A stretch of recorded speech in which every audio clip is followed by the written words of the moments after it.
சென்னையில் விலை உயர்ந்த ஓஜி கஞ்சா விற்பனையில் ஈடுபட்டதாக தொழிலதிபர் உட்பட 3 நபர்கள் கைது செய்யப்பட்டுள்ளனர்.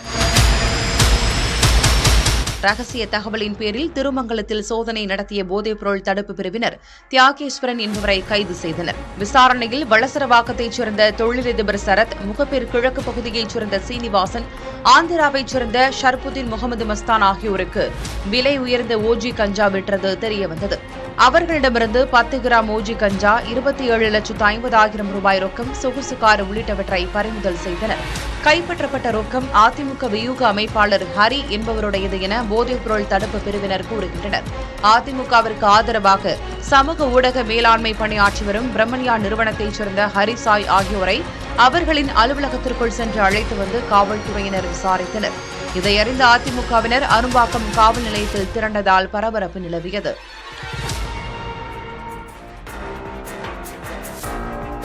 அதிமுகவுக்கு ஆதரவாக சமூக ஊடக மேலாண்மை பணிகளில் ஈடுபட்டு வரும் பிரம்மன்யா நிறுவனத்தைச் சேர்ந்த ஹரி சாய் ஆகியோரை அவர்களது அலுவலகத்திற்குள் நுழைந்து சீருடை அணியாத காவல்துறையினர் பிடித்துச் சென்றதாக அதிமுக ஊடகப் பிரிவு குற்றஞ்சாட்டியுள்ளது.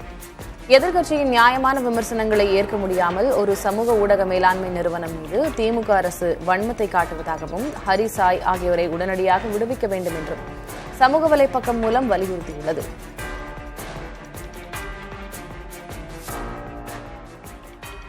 திராவிட முன்னேற்ற கழகத்துக்கு 1 டஜன் வியூக அமைப்பாளர் இருக்காரு. அதுல யாரோ ஒரு வியூக அமைப்பாளர் இதை ஒரு வியூகமா சொல்லிட்டாரா என்னன்னு தெரியல. அதிமுக வியூக அமைப்பாளரை அவருடைய அலுவலகத்திற்கு சென்று அங்க இருக்கிற பணியாளர்கள், முக்கியமா அதோடைய செயல் அலுவலராக இருக்கிற ஹரி மற்றும் சாய் 2 பேரை பிடிச்சு வச்சிருக்காங்க. இது இல்லீகல் டிடென்ஷன். நீங்க ஏற்கனவே திருமங்கலம் காவல் நிலையத்தில் 2 பேரை கைது செய்திருக்காங்க. அந்த எஃப்ஐஆர்ல கஞ்சா வச்சிருந்ததா போட்டிருக்கதா சொல்றாங்க. அது இன்னும் அதை டிஸ்க்ளோஸ் பண்ணல. அதுக்கு இவருக்கு தொடர்பாம். அதனால அவருடைய அலுவலகத்திலிருந்து கொஞ்சம் பணத்தை கைப்பற்றிட்டோம் அப்படின்னு ஒன்று போட்டு இவரை நீங்க அதை ஒத்துக்குங்க, அது என்னோட பணம், நான் தான் அதை வாங்கிட்டு வர சொன்னேன்னு சொல்றதா அவங்க ரொம்ப அழுத்தம் கொடுத்திருக்காங்க.